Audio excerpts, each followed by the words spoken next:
back to the imaginary gallery. It is TJ, your host. It's Halloween weekend. Welcome.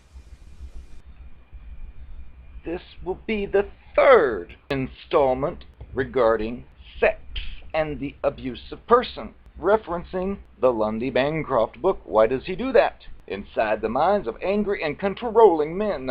And I've told you a million times, it could apply to a female too, but this author's book is geared towards a lady who's dealing with an abusive man. Any gender can be abusive. Back to Mr. Amazing. Now, if you've watched the first two in this series, you'll see that there was a man named Arnaldo.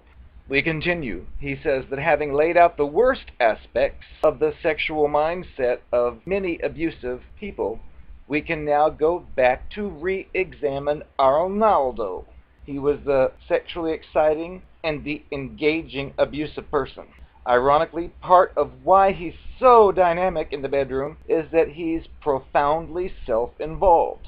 He can create a vibrantly sensual love-making experience because of how engrossed he is in seeing himself as the wonderful Don Juan in the bedroom.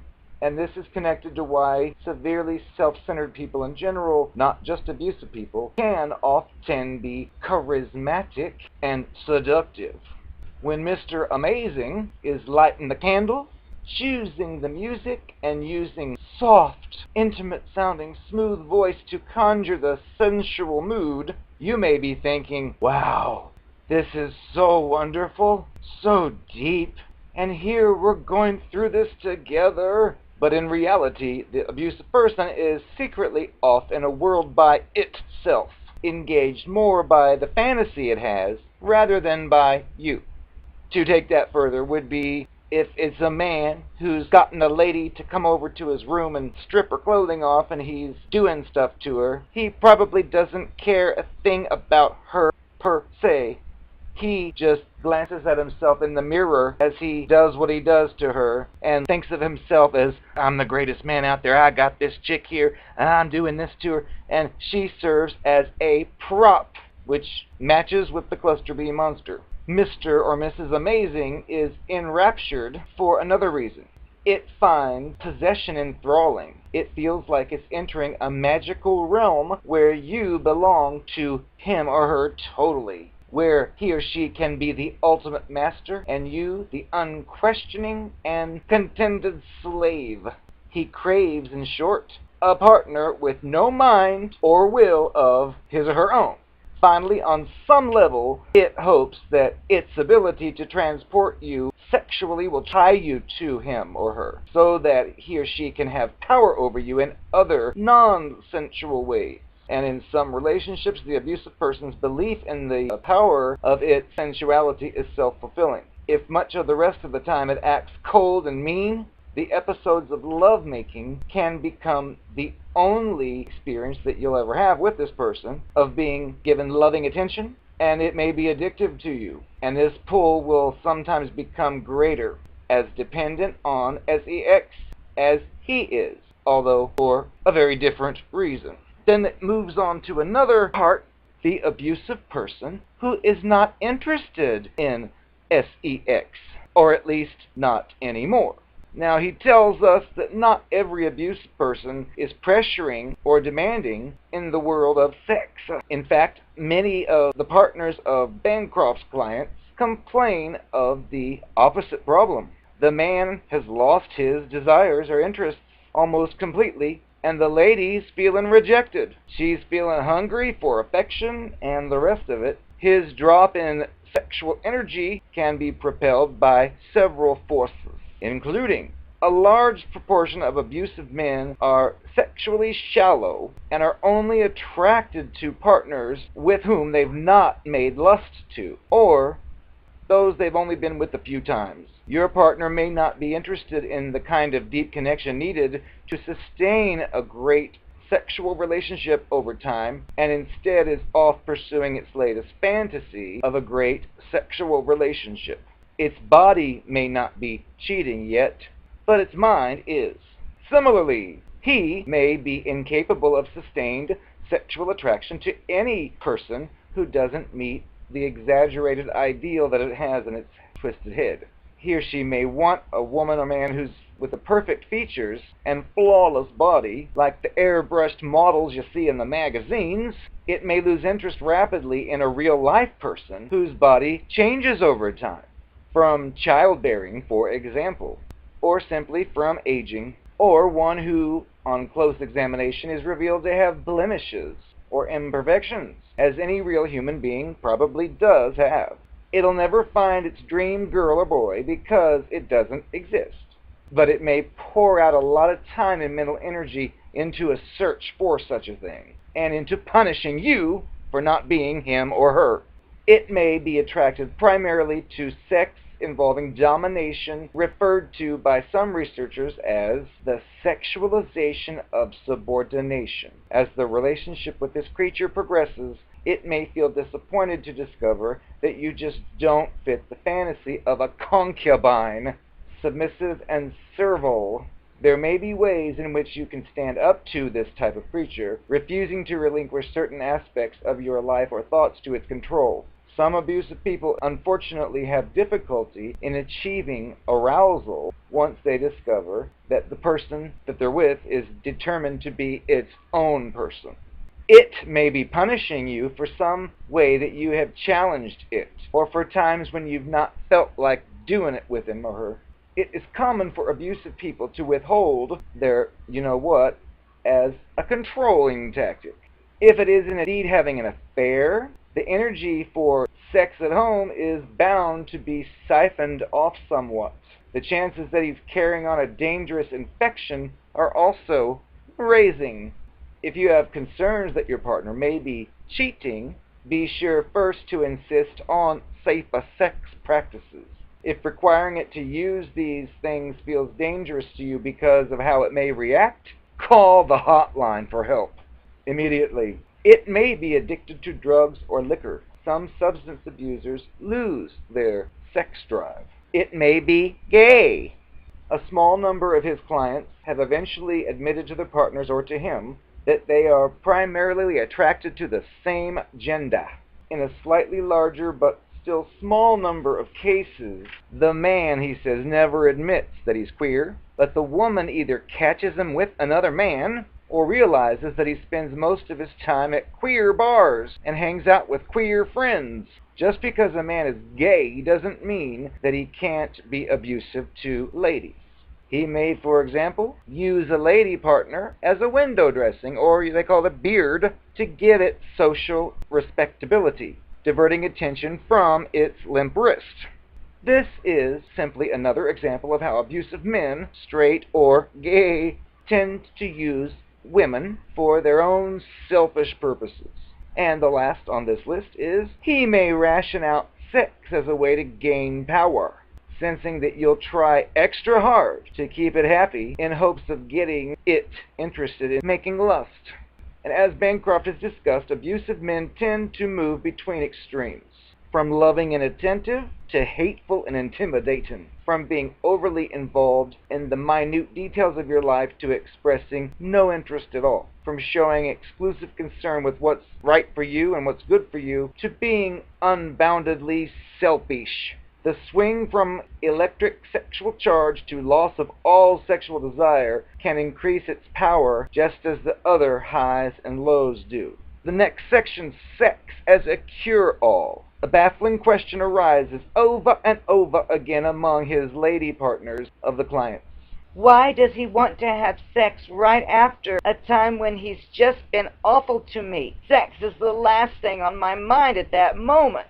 And then it goes to a question. Why does he want to make love after abusing me? He says, contrary to what some abusive men seem to believe, ladies do not find abuse sexy.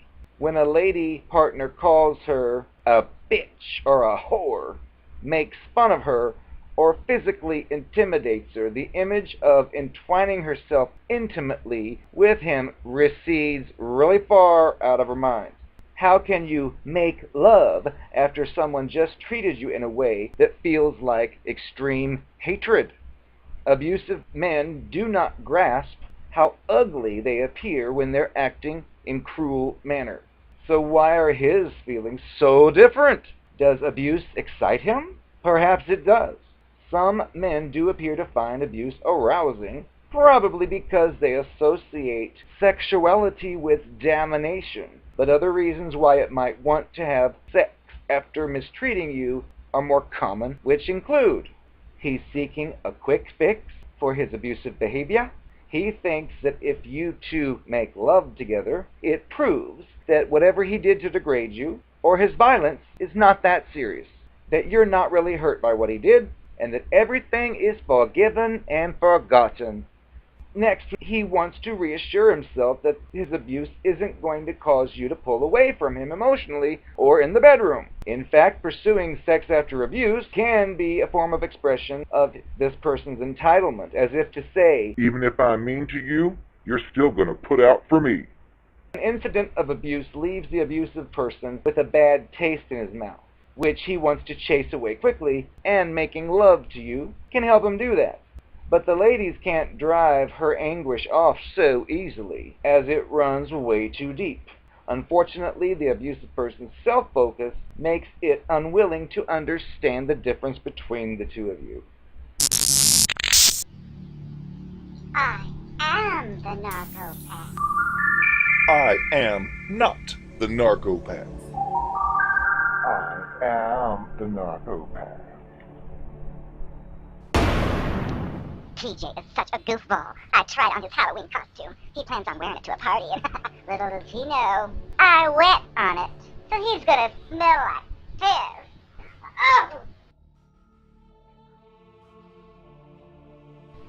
I also passed gas in it, and I think a little poopsie came out. He's gonna be the life of the party. Don't tell him. He doesn't need to know. After what he put me through, he deserves to be embarrassed and stink like potty and poop.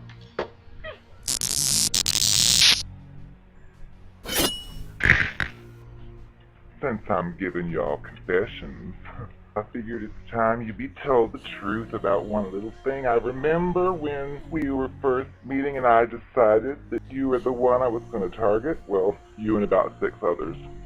But again, you didn't need to know any of that.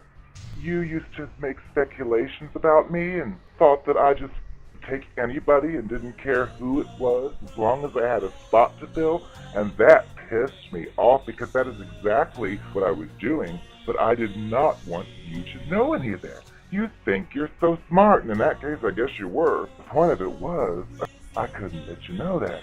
You caught on to the fact that I would send you a text message every single morning without fail, no matter what happened the night before. Even if we fought, even if we argued, I'd still send you the same lovey-dovey text message every morning. Of course, being the smarty pants that you are, evidently caught on that it seemed kind of, what'd you say it was, script? You said it was formulaic, like a formula? Well, the truth is, it was a formula. It was a formula that I practiced with every single one of the ones I was targeting. Whichever one offered to let me move into their pad first would win. The others would just be dropped. You had the nerve to ask. Knowing, of course, that I'd already dated at least 50 people this same year. And you asked questions. You asked if I send those lovey-dovey messages to all of the people I pursue. And the truth is I do. But you didn't need to know any of that. So I told you, no, you're the first one I've ever done it to. I just think it's nice. And what did you do? You had the nerve to find one of my exes and have the nerve to be nosy and ask him if, when we dated, if I sent a lovey-dovey message to that person every morning. And of course he told you I did, because I did. I told you, oh, you're gonna believe him? He's lying. And you argued that he had nothing to gain from lying, and I just said, oh, yes, he does. You must have told him something. You must have done this. And I got out of that argument. So now you know. Yes, I do the same thing to everyone I'm chasing. And once one bites and lets me in far enough, I say ta-ta to the others. And I don't care. Who cares if I told them that I was in love with them 24 hours previously? I say, oh, it didn't work out. Sorry.